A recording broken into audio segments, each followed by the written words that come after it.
Now it's time for the last word with Ali Velshi, who's in for Lawrence O'Donnell. Good evening, Ali. You know how it works, right? If you're doing a show after someone, you're watching their show. You're listening to their show, and you're trying to figure out what's the right volume because you want to hear it properly, but you're also going over the final things in your own show. So that was happening to me this evening, and you were talking about transparency and how the White House had said that they're offering complete transparency, and how that might be a bit confusing to people. And then you said complete transparency would be if jeans came in clear and nobody wears underwear anymore.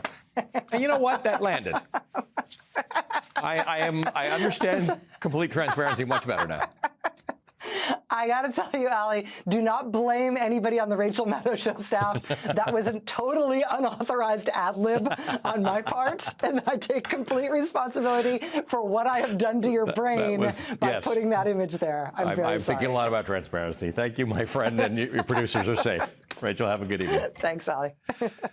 Well, we are watching a fired-up rally in Arizona that's happening right now, where Representative Alexandria Ocasio-Cortez and Senator Bernie Sanders are continuing to speak out against the oligarchy and the very unpopular Elon Musk. We're going to show you some of this in just a moment. We're going to go there live. But first, Donald Trump might be discovering that he's got an Elon Musk problem. Today, a federal judge dealt a huge defeat to Elon Musk's so-called Department of Government Efficiency, barring it from accessing Social Security data from millions of Americans. U.S. District Judge Ellen Hollander, in a 137-page ruling, a very detailed ruling, wrote that Elon Musk's team is, quote, essentially engaged in a fishing expedition at SSA in search of a fraud epidemic based on little more than suspicion. It has launched a search for the proverbial needle in the haystack without any concrete knowledge that the needle is actually in the haystack, end quote. The ruling continues, quote, defendants with so-called experts on the DOJ team never identified or articulated even a single reason for which the DOJ team needs unlimited access to SSA's entire record systems, thereby exposing personal, confidential, sensitive, and private information that millions of Americans entrusted to their government. Indeed, the government has not even attempted to explain why a more tailored, measured, titrated approach is not suitable to the task. Instead, the government simply repeats its incantation of the need to modernize the system and uncover fraud. Its method of doing so is tantamount to hitting a fly with a sledgehammer, end quote. The temporary restraining order requires the team to delete any personally identifiable data that they may already have. Judge Hollander noted the irony of Trump's attempt to conceal the identities of Elon Musk's team. Quote, the defense does not appear to share a privacy concern for the millions of Americans whose SSA records were made available to the DOJ affiliates without their consent. Elon Musk's disregard for your personal data and American law appears to be breaking through with voters. The latest Fox News polls show 58% disapprove of the job that Elon Musk is doing at his so-called Department of Government Efficiency, while 65% of registered voters fear not enough thought and planning has gone into Elon Musk's cuts. Now, despite Elon Musk being deeply unpopular with voters and a political liability, Donald Trump and his administration are not only not backing off Musk, they're eagerly working as volunteer salesmen for him. Here is the Commerce Secretary of the United States, Howard Lutnick, violating the Hatch Act to try and make Elon Musk richer while he's on Fox. I think if you want to learn something on this show tonight, buy Tesla. It's unbelievable that this guy's stock is this cheap. It'll never be this cheap again. Is that an appliance salesman? One billionaire Trump cabinet member on television trying to get you to make a fellow billionaire, the richest man in the world, yet richer. So this is perhaps why thousands of people are there while Senator Bernie Sanders and Congresswoman Alexandria Ocasio-Cortez, who have named their tour Fighting the Oligarchy, that's why thousands of people are out there tonight listening to them in Tempe, Arizona. They held their first rally in Las Vegas this afternoon. Right now, they're holding a rally in Tempe, Arizona. Let's listen in. One of the things that inspired me to run for office for the first time is that when I saw Senator Sanders on television, and I was wiping tables down and saw the TV on and saying every person in this country deserves health care as a human right. And I know it made me feel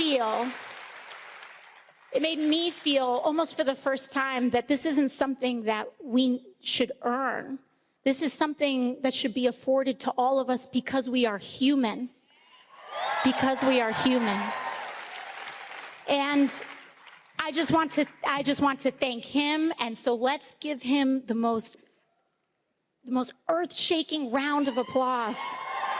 When we come out, everybody, Senator Bernie Sanders.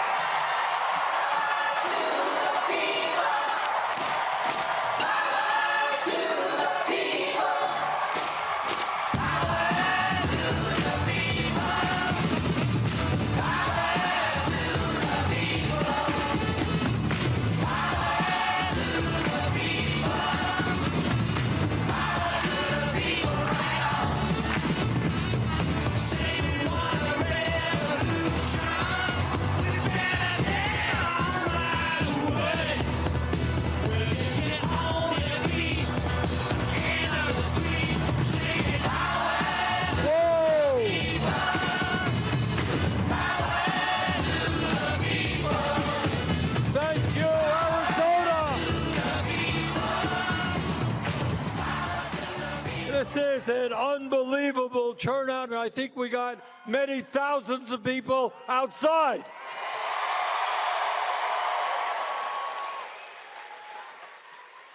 And I'm especially delighted to be here tonight with Alexandria.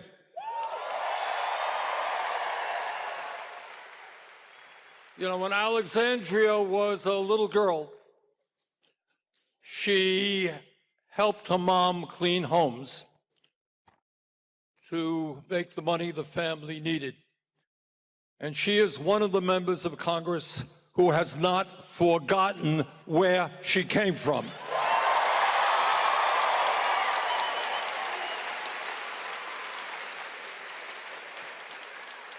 And Alexandria and I were in Las Vegas earlier today. Tomorrow we'll be in Colorado, and then we're coming back to Tucson.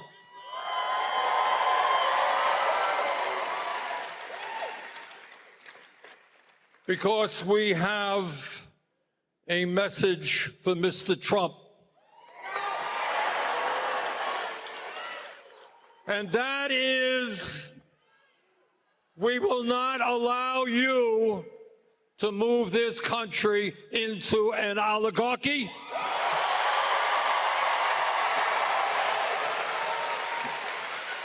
We're not going to allow you and your friend, Mr. Musk, and the other billionaires to wreak havoc on the working families of this country. No, you're not going to destroy Social Security. You're not going to destroy Medicaid. You're not going to destroy the Veterans Administration.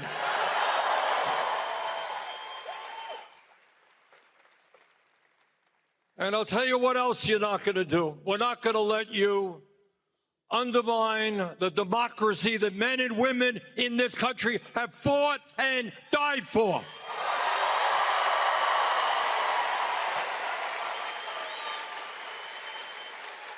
And every day, every single day, Trump and his friends are ignoring the Constitution of the United States of America.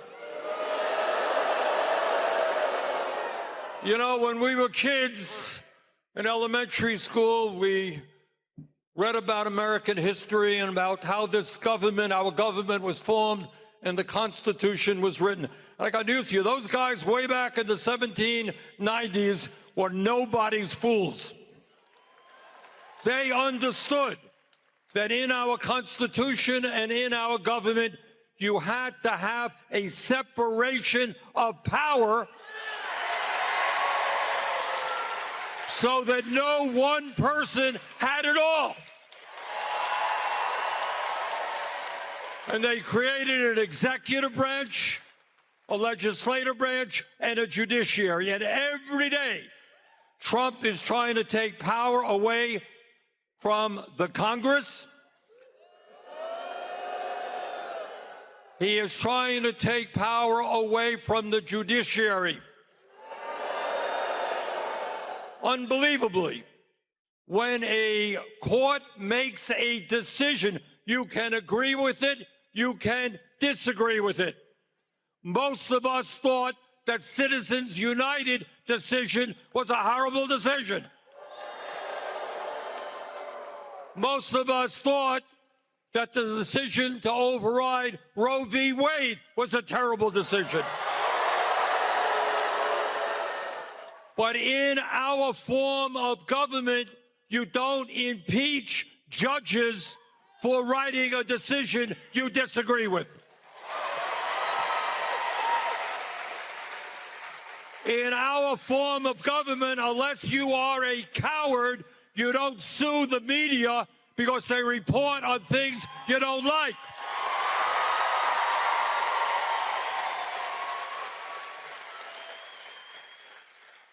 You don't sue the Des Moines Register because they did a poll whose results you don't like.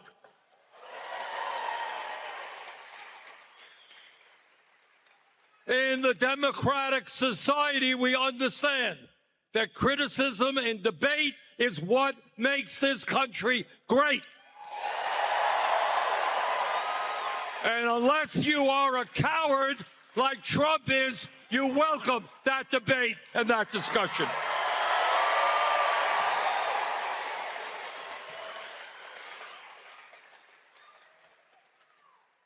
But it's not just oligarchy that we are going to fight. It's not just authoritarianism that we're going to fight.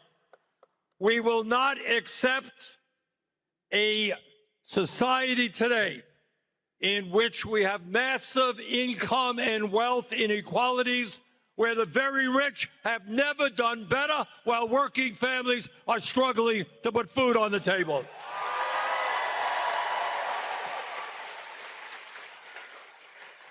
And we're not, I know we're in a hockey rink and you got guys playing defense, but they also play offense. And our offense is to remind us all, and every person in this country, we are the wealthiest nation in the history of this world.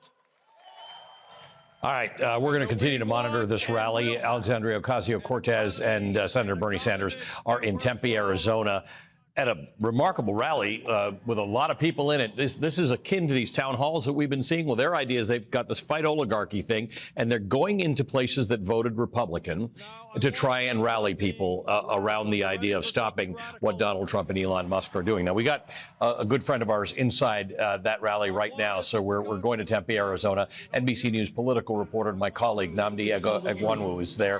Nnamdi, give me a sense of what's going on outside of what we can see. It looks like a pretty big crowd. And Bernie Sanders made a reference to the fact that there are still people who couldn't get into it. Yeah, Ali, you referenced some of the other Democratic town hall events we're seeing. Let me tell you how this event differs. This event is much larger. It's eerily familiar to the campaign rallies we saw former Vice President Kamala Harris and Governor Tim Walz hold last fall. Thousands of people here. This venue has a capacity of about 5,000 people, and it's completely full. There are people outside. We're talking about lines that wrapped around a parking deck. So you're seeing that similar degree of enthusiasm. And a lot of the people I talked to as they were coming in, they wanted to hear this message from Senator Sanders. They wanted to have a clear idea of exactly what it is that they should be doing in this moment, the best way to fight and resist these efforts. When asked them if they had any expectations, they just wanted a game plan. They said it feels like Republicans are playing chess, and they want to know the best way to respond to those efforts. They're watching many of them express concern as Trump and Elon Musk move to reshape the size of the federal government, dismantle agencies. We saw today that he moved forward with his effort to dismantle the Department of Education, and many of these voters just wanted a response. They've described the current Democratic response so far as being too passive. Representative Alexandria Ocasio-Cortez used the term brawling Democrats to refer to the types of Democratic representatives that these voters should be supporting. And I think that really describes how her and Senator Sanders want to characterize themselves as, in this moment, as being on the offense, as responding directly to Trump's attacks, and as ginning up the base in hopes of potentially making this this election issue in the upcoming midterms. Yeah, I mean, when he launched it, I talked to him several weeks ago when he first launched this, and he said he wants to go in there with the idea where there are special elections, where there are votes coming up. He wants to encourage people to actually do something about this and going into the lion's den. Remarkable rally tonight. Nnamdi, good to see you, my friend. As always, thank you for your great reporting. Nnamdi Egwuonwu in for us in Tempe, Arizona. And you heard that crowd, but it's not just Arizona.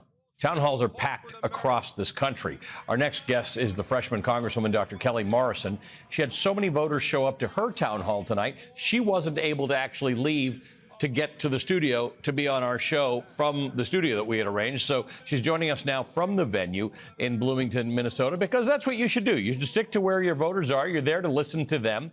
Tell me what you're hearing. Tell me what they're saying to you, what you're hearing, and how it's going. Well, Allie, thanks for having me on. That's a pretty inspirational scene in Arizona, I would say. Not quite as big here, but we had nearly 2,000 people come out tonight to voice their anger, their dismay, their frustration with what Trump, Vance, and Elon Musk are doing to our government. People are scared. They are angry. They want to know what they can do. We met here tonight at one of our fantastic local public schools. You can see in the background, we've got some math problems going on here. People don't want to gut public education. People don't want to gut Medicaid. People don't think that we should dismantle the VA. People are scared and angry, and they're not going to have it. One of the things we talked about tonight is that they and we are not powerless, Allie. Our voices are our power right now.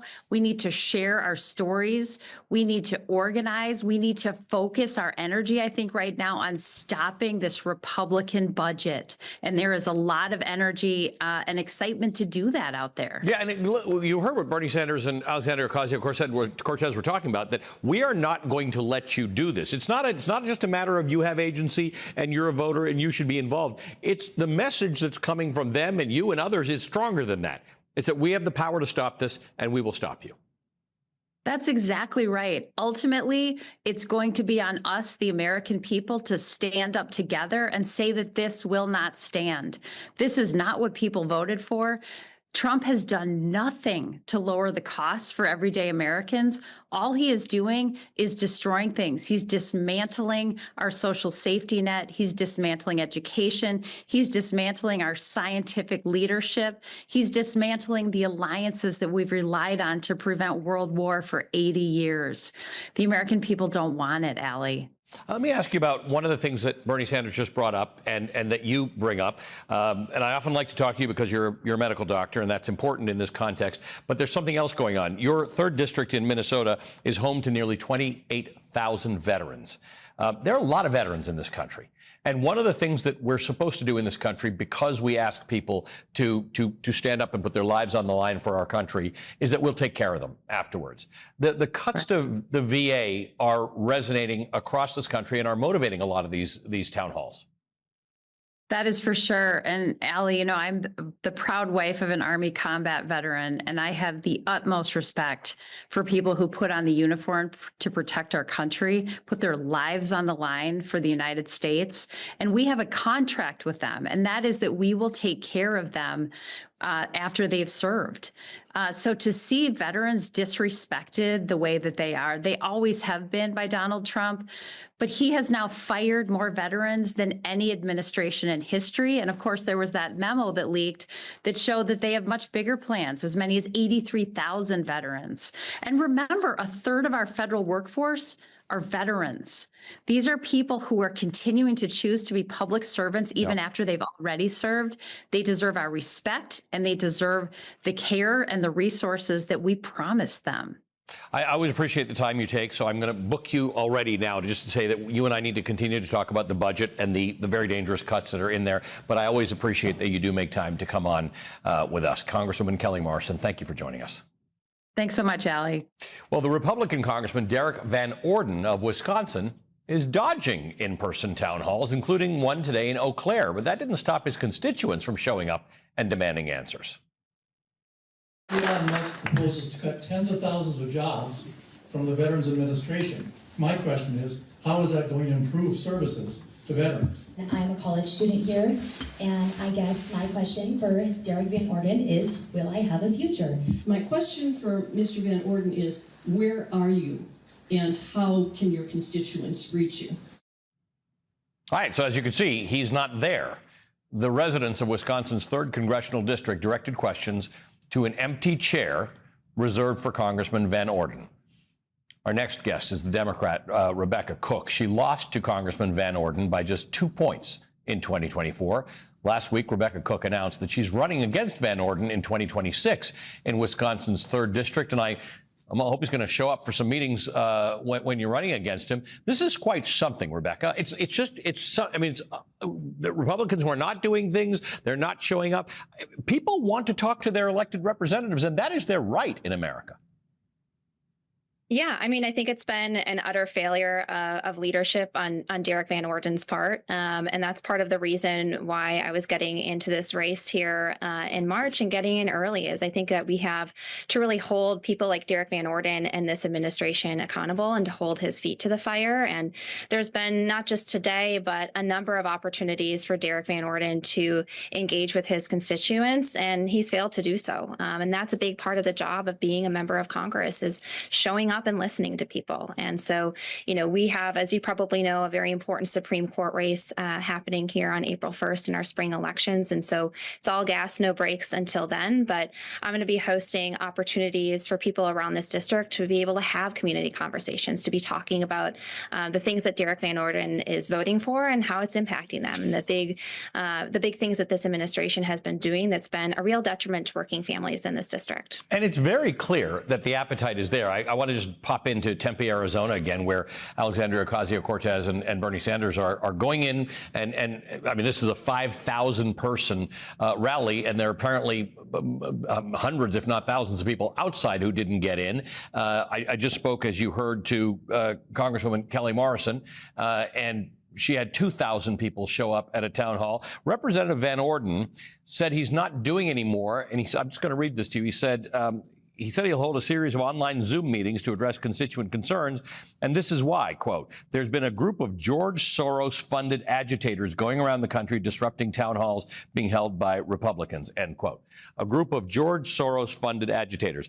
I want to just use that opportunity to ask you, who is showing up to these things, and where are you right now? Because I want to just draw this. Where you got cups and dishes. It's a little bit and of a different backdrop than you might see in some of your interviews. So I just got done waitressing. I work at a restaurant in Eau Claire, Wisconsin. I grew up working class, and I'm still working class. I grew up on a dairy farm in this district.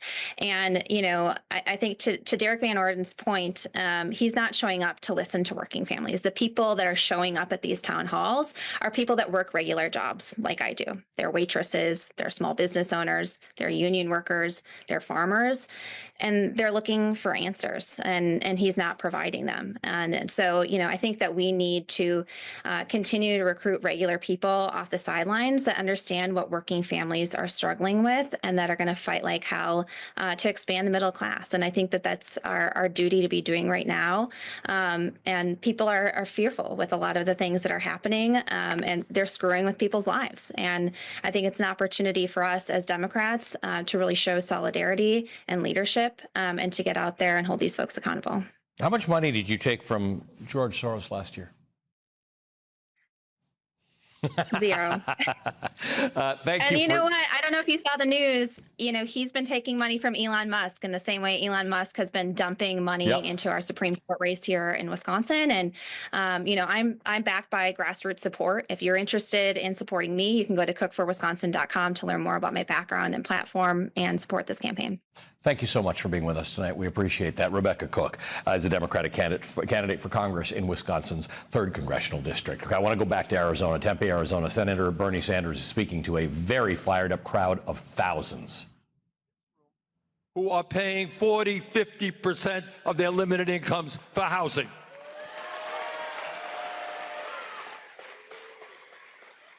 That's living paycheck to paycheck. Living paycheck to paycheck is being a single mom and having to figure out how you come up with $20,000 a year for child care so that you can go to work and support your kids. Living paycheck to paycheck is wanting to buy good quality food for your kids, but going to the grocery store and seeing the prices are sky high.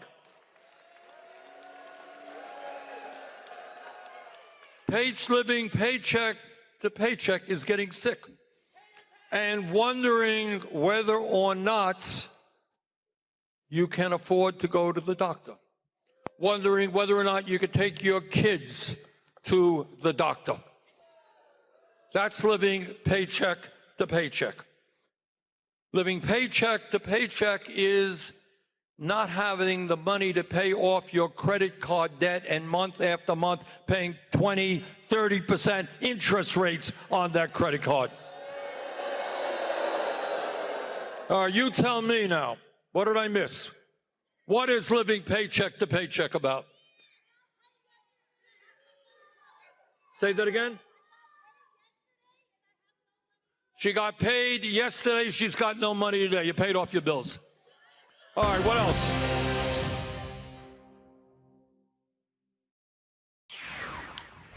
All right, tonight Donald Trump is once again attacking a federal judge who ruled against him and the conservative Chief Justice of the Supreme Court, John Roberts. Stop nationwide injunctions now before it's too late, he threatened on Truth Social. If Justice Roberts and the United States Supreme Court do not fix this toxic and unprecedented situation immediately, our country is in very serious trouble. Those are Donald Trump's words.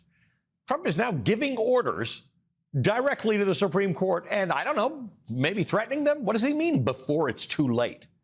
The federal judge, James Boasberg, is not backing down from his pursuit of whether the Trump administration defied his order to turn back flights of more than 200 Venezuelan migrants this weekend, and that's coming to a head. Today, Judge Boasberg found the Trump administration's late response to his basic questions about the flights evading his obligations, writing, "This is woefully insufficient." The judge then threw down the gauntlet, writing, "This court will require defendants to show cause why they did not violate the court's temporary restraining orders." Now, a show cause order starts a process that could lead to contempt sanctions. Judge Boasberg gave the Trump administration until 10 a.m. tomorrow to explain whether they did or didn't violate his order. Joining us now is Barbara McQuade, former United States attorney and a law professor at the University of Michigan Law School. She's an MSNBC legal analyst and exactly the person you need to understand what's at stake here. Because, Barbara, the White House is saying the judge does not have authority over immigration matters. That's not what this is about. The judge was asking questions about, he gave an order to pause whatever was going on until they could examine this more. And the White House may or may not have listened to that order. That's a legal matter. That's not an immigration matter. Yeah, that's right. And they're even wrong in the first instance because the invocation of the Alien Enemy Act is subject to judicial review. So they're wrong even about that. But you're right that this current dispute is about whether the government just blew off his order. When Judge Boasberg said no more migrants should be deported, and if there are planes in the air, turn them around. And he's tried to get straight answers as to whether the government complied with that order. And to date, he hasn't. He keeps extending by a day or so the deadline to provide this information. But they've said everything from, well, you didn't say that in your written order. You only said that in your oral order. So we didn't think that counted. And when he said, yes, it did count, tell me again exactly what happened. They've started tossing around, we might. We're not saying we will, but we might invoke the state secrets privilege. So they're doing everything but answer his questions. And his questions are 5 very simple questions. When the plane took off, where it took off from, when it left U.S. airspace, where it stopped, like basic stuff. It's not complicated, high-end stuff that they're asking for. But tell me what you make of the Donald Trump post to John Roberts. Stop nationwide injunctions now before it's too late. I don't know what to make of that. Well, the before it's too late, I really don't know what that is. Some sort of ultimatum or threat or prediction of a terrible future. But, you know, this idea of nationwide injunctions is not something new. We've seen it for the history of the United States. And in fact, during the Biden administration, when we had nationwide injunctions against the use of mifepristone or against student loans. Nobody seemed to have a problem with it then. And the alternative is just not workable. Imagine a scenario where there's a legal challenge to something like the deportation of people under this executive order, and it's blocked in Washington, D.C., but you can fly migrants out of Texas or out of Louisiana. Of course, it's a nationwide injunction because it's applying to the U.S. government. And so I think that's just a non-starter. But it seems like so much of what the Trump administration is doing is simply trying to get the public to be outraged. Barbara McQuade, I'm glad we had you here to clear some of this up because it gets more and more complicated every day. Barbara McQuade, thank you so much for joining us. Well, another unwelcome first of the second Trump administration. This one could affect your job and your family's financial future. I'll tell you about it next.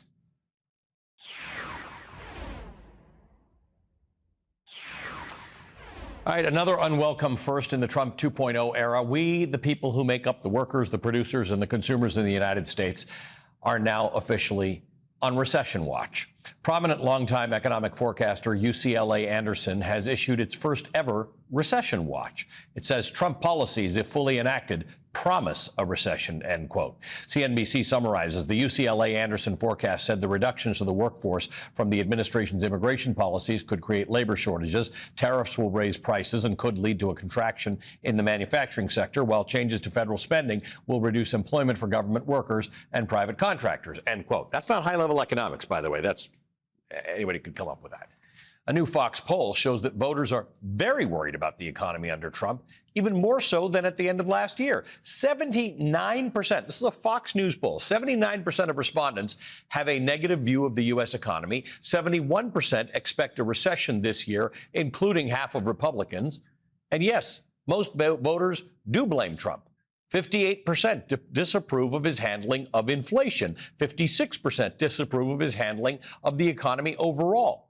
The margin of error for these polls is 3.1 percentage points. Joining us now is Mark Zandi, chief economist for Moody's Analytics. Mark, my old friend, thank you for being with us. Let's talk about this. Recessions happen, and sometimes they happen for the most natural of reasons, and sometimes they are provoked by something. Generally, it's not this. It's not a trade war and crazy economic policies that are likely to cause inflation and cause people to slow down. Yeah, this is a recession by design, due to economic policy. I think UCLA kind of laid it out kind of nicely. It's I put at the top of the list, though, Ali, the global trade war that's mounting. And of course, that's just going to intensify here over the next couple, 3-4 weeks. And then the DOGE cuts to government jobs and funding, and you've got the immigration policy. And that's even before we get to fiscal policy, tax spending policy, lots of changes coming there, and the Treasury debt limit. So there's a lot of balls in the air. It's creating a lot of angst, uncertainty. Sentiment is very poor. You can see it in consumer sentiment surveys. You can see it in business surveys. Obviously, you can see it in the stock market. So the economy's on edge. Yep. So it really depends on what the president does or does not do here over the course of the next few weeks, few months. You talk about consumer sentiment. There was a Michigan Consumer Sentiment Report. It's sort of the gold standard of consumer sentiment reports. That's the magic in the American economy, right? When the consumer feels strong, the economy generally is okay. When the consumer becomes uncertain, it has ripple effects all through the economy. And again, you might want tariffs, and there might be a reason to impose tariffs in a particular sector, but the on-again, off-again, erratic, chaotic nature of a whole lot of these policies is what's causing people to sort of close in on themselves a little bit, perhaps. Yeah, totally. Generally, consumer sentiment reflects the economy. It reflects on employment, inflation, but at times the causality shifts and the sentiment drives spending decisions and ultimately is a cause of recession.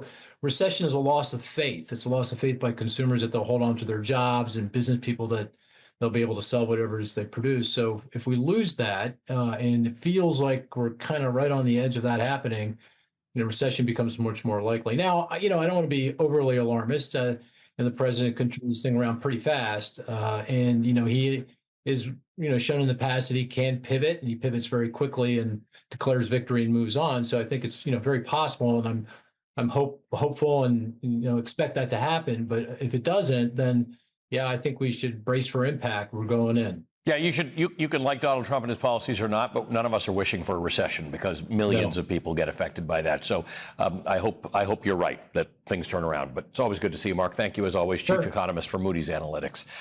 Programming note, the former FTC Commissioner Lina Khan will join me on my show, Velshi, this weekend. I'm eager to hear what she has to say about the economy and, of course, the Trump firing of the Democratic members of the Federal Trade Commission. All right, coming up, how Elon Musk's chainsaw is being felt by people in states across the country. The Minnesota Attorney General Keith Ellison just wrapped up a community impact hearing. He'll join us next.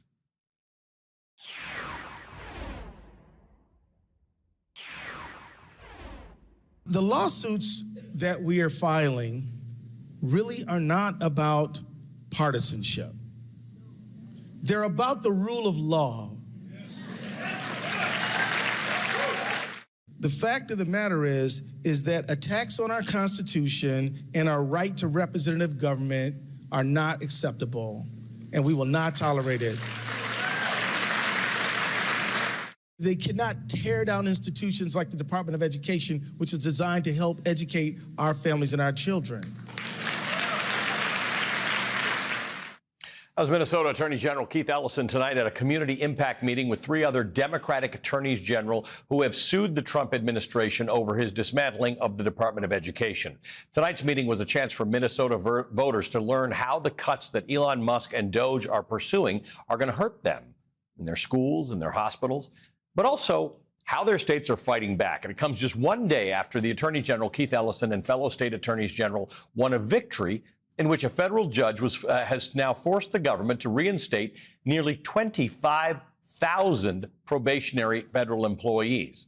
Democratic attorneys general have also sued the Trump administration and Doge for freezing roughly $3 trillion in state funding. A federal judge issued an injunction to stop Trump in that case as well. Tonight, the attorneys general got to hear from voters about the hardship that Trump and Musk are causing them. As someone who was born with disabilities, I've seen time and time again that whenever our communities are short in their budgets, people with disabilities and senior services are cut first. Proposed federal Medicaid cuts could remove up to $880 billion from the program over the next decade, with Minnesota potentially losing up to $1.6 billion in 2027 alone. These reductions would further strain our health care and social services systems. Myself, my family, the disability justice movement in Minnesota, and the East Side will not tolerate this much longer.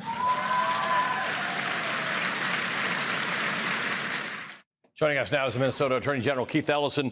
Attorney General, good to see you again. You and I have talked since the election and about the things that you as attorneys general will do.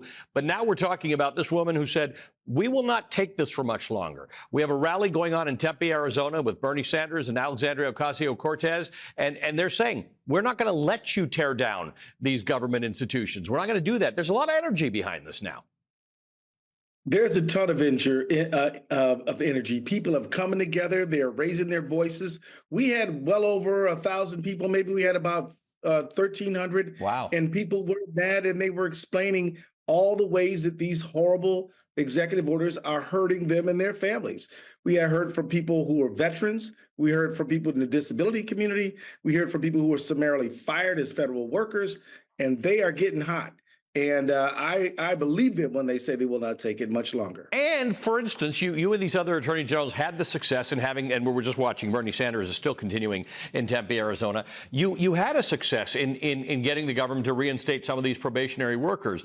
That's real. So once they realize that their voices and their agitation and their ability to fight back has an outlet through perhaps people like you, their attorneys general, their governors, their members of Congress, it's just going to activate more people.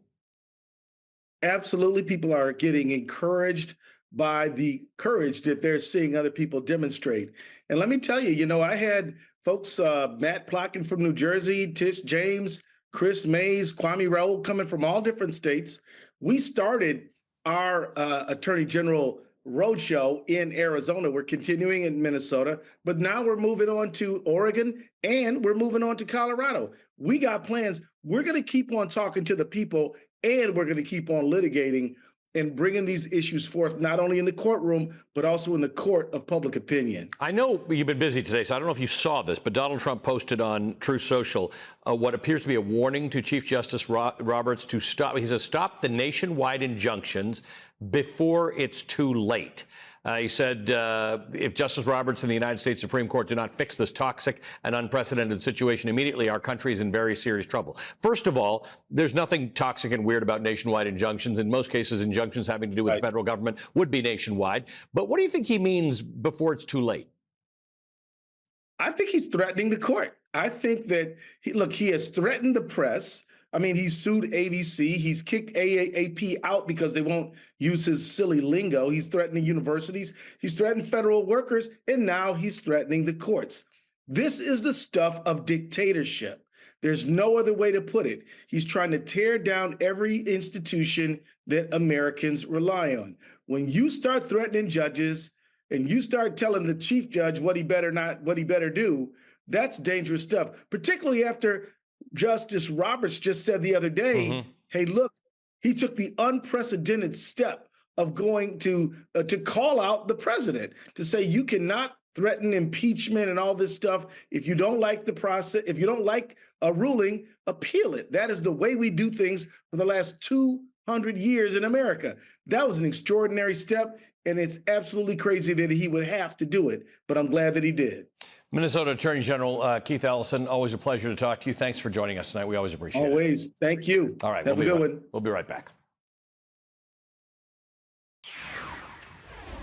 We have had a great show tonight. I'm not in the business of raising money for political candidates of any political stripe, but Rebecca Cook, who is running in Wisconsin, did mention her website, and then I started getting social media and emails from people saying that her website appears to be down. I just went to it myself, and it's actually working now. So I don't know whether it went down for a little while or it's what happened, but it does seem to be back up and online. That's tonight's last word. Thanks for being with us. I'll see you tomorrow.